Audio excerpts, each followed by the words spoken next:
ఫ్యూచర్లో normal fever కూడా ట్రీట్మెంట్కి రెస్పాండ్ అవ్వకపోతే, డాక్టర్స్ ఎన్ని ట్రీట్మెంట్స్ ఇచ్చినా కూడా ఆ ఫీవర్ ఆర్ ఇన్ఫెక్షన్ క్యూర్ చేయలేకపోతే, ఇది అన్నోవింగ్లీ మనం చేసే డేంజరస్ మిస్టేక్. అదేంటో వీడియోలో చూద్దాం. హలో ఎవ్రీవన్, నమస్తే, welcome back to Manohar insights. ఈ ఛానల్లో మనం డైలీ చేసే కామన్ మిస్టేక్స్ని సింపుల్ అండ్ ప్రాక్టికల్గా ఎక్స్ప్లెయిన్ చేస్తాం. ఈరోజు టాపిక్ ఏంటంటే యాంటీబయోటిక్స్ అండ్ దేర్ డోసేజ్. ఎందుకు డాక్టర్ చేసిన ఫుల్ కోర్స్ని కంప్లీట్ చేయాలి? What if you stop in between? Let's see this. Antibiotics అంటే ఏంటి? They are not the fever medicine or cold medicine or ఏదైనా పెయిన్ మెడిసిన్స్ అయితే డెఫినెట్గా కావు. They are the targeted drugs design to kill the bacteria. So ఆ bacteria అంటే ఏంటి? Bacteria those are all the microscopic organisms. అంటే మన కంటికి కనపడని చిన్న చిన్న సూక్ష్మజీవులు అనమాట. వాటి వల్ల మనకి ఇన్ఫెక్షన్స్ వస్తాయి. Okay, one more point, let's clear this. ప్రతి ఒక్క బ్యాక్టీరియా వల్ల మనకి ఇన్ఫెక్షన్స్ క్రియేట్ అవుతాయా అంటే డెఫినెట్లీ నాట్. కొన్ని మంచి బ్యాక్టీరియా ఉంటాయి, కొన్ని బ్యాడ్ బ్యాక్టీరియా ఉంటాయి. ఈ మంచి బ్యాక్టీరియా అనేది మన గట్లో ఉంటాయి, అంటే మన స్టమక్లో. సో మన డైలీ సర్వైవల్కి, డైజెషన్కి ఎక్సెట్రా వీటికి అవి హెల్ప్ అవుతూ ఉంటాయి మనకు.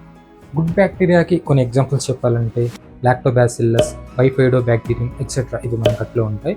అదే బ్యాడ్ బ్యాక్టీరియాకి జస్ట్ ఫ్యూ ఎగ్జాంపుల్స్ చూసుకుంటాయి. E coli, H pylori or salmonella etcetera ఇలా కొన్ని ఎగ్జాంపుల్స్ ఉన్నాయి. Now let's see how antibiotics actually work in our body. So ప్రతి ఒక్క యాంటీబయోటిక్ ఒకటే విధంగా పనిచేయదు. కొన్ని యాంటీబయోటిక్స్ బ్యాక్టీరియా యొక్క సెల్ వాల్ని డ్యామేజ్ చేస్తాయి. సెల్ వాల్ అంటే బ్యాక్టీరియా యొక్క అవుటర్ ప్రొటెక్షన్ లేయర్. ఆ అవుటర్ ప్రొటెక్షన్ డ్యామేజ్ అయినప్పుడు యాంటీబయోటిక్స్ సర్వైవ్ అవ్వడం కష్టం. కొన్ని యాంటీబయోటిక్స్ ఏం చేస్తాయంటే బ్యాక్టీరియా యొక్క ప్రోటీన్ ప్రొడక్షన్ని బ్లాక్ చేస్తాయి. ప్రోటీన్ ప్రొడక్షన్ ఆగిపోయినప్పుడు కూడా ఆ బ్యాక్టీరియా సర్వైవ్ అవ్వడం కష్టమైపోతుంది. కొన్ని యాంటీబయోటిక్స్ ఏం చేస్తాయంటే ఆ బ్యాక్టీరియా యొక్క డిఎన్ఏ రెప్లికేషన్ని డిస్టర్బ్ చేస్తాయి. డిఎన్ఏ రెప్లికేషన్ డిస్టర్బ్ అవ్వడం వల్ల ఆ బ్యాక్టీరియా మల్టిప్లై అవ్వడం ఇంపాసిబుల్. సో ఇలా different types of antibiotics different వేలో పనిచేస్తూ ఉంటాయి. సింపుల్గా చెప్పాలంటే యాంటీబయోటిక్స్ బ్యాక్టీరియాని బిల్డ్ అవ్వకుండా, గ్రో అవ్వకుండా, మల్టిప్లై అవ్వకుండా దాన్ని అక్కడికే స్టాప్ చేసేస్తుంది. ఇప్పుడు కొన్ని టైప్స్ ఆఫ్ యాంటీబయోటిక్స్ చూసినట్లయితే డిఫరెంట్ వెరైటీస్ ఆఫ్ యాంటీబయోటిక్స్ ఉంటాయి. మనం మోస్ట్ వైడ్లీ యూజ్ చేసే యాంటీబయోటిక్స్ ఏంటంటే azithromycin, amoxicillin and doxycycline, clarithromycin or else penicillin group. So ఇలా కొన్ని టైప్స్ ఆఫ్ యాంటీబయోటిక్స్ అయితే ఉన్నాయి. ఓకే, ఈ ఒక్కొక్క టైప్ ఆఫ్ యాంటీబయోటిక్ ఒక్కొక్క బ్యాక్టీరియా మీద ఒక్కొక్క విధంగా పనిచేస్తుంది. వీటిని ఎలా సెలెక్ట్ చేసుకోవాలి అని అనుకుంటే మనం డెఫినెట్గా సెల్ఫ్ ప్రిస్క్రిప్షన్ అనేది అసలు చేసుకోకూడదు. డాక్టర్ దగ్గరికి వెళ్ళి మీ సిమ్టమ్స్ ఏంటి, మీరు ఎప్పటి నుంచి ఫేస్ చేస్తున్నారు, ఇవన్నీ డీటెయిల్స్ కరెక్ట్గా అయితే డాక్టర్ డయాగ్నోస్ చేసి మీ సిమ్టమ్స్కి ఏ బ్యాక్టీరియా అయి ఉండొచ్చో గెస్ట్ చేసి దానికి తగ్గ యాంటీబయోటిక్స్ రిఫర్ చేస్తారు. రిఫర్ చేసిన తర్వాత కూడా ఫుల్ కోర్స్ ఎన్ని రోజులు డాక్టర్ వాడమంటారో ఖచ్చితంగా అన్ని రోజులు వాడాలి.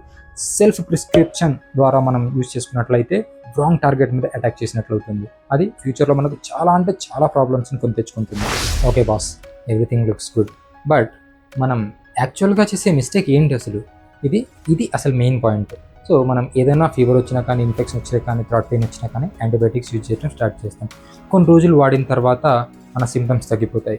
సో సిమ్టమ్స్ తగ్గిపోగానే మనం ఏమనుకుంటామంటే ఓకే, నా ఇన్ఫెక్షన్ కంప్లీట్గా క్యూర్ అయిపోయింది, ఇక నేను ట్యాబ్లెట్స్ వాడకూడదు అని చెప్పేసి 5 days కోర్స్ డాక్టర్ ఇచ్చినట్లయితే మనం ఒక 2 days 3 days యూజ్ చేసేసి ఆపేస్తాం. ఇక అప్పుడు ఏమవుతుంది? ఇది అసలు ఇంపార్టెంట్ సినిమా ఇక్కడ మొదలవుతుంది.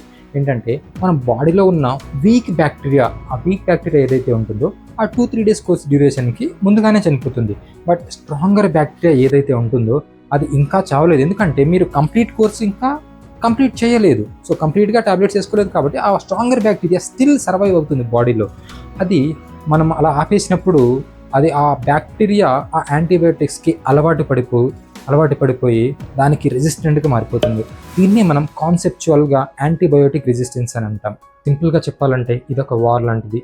మీరు ఒక 100 members ఎనిమీస్ ఉన్న వార్కి వెళ్ళి ఒక 50 members చంపేసి తిరిగి వచ్చేస్తే ఆ మిగతా 50 members అలానే చూస్తున్నారు, వెనకాల నుంచి దాడి చేస్తారు కదా.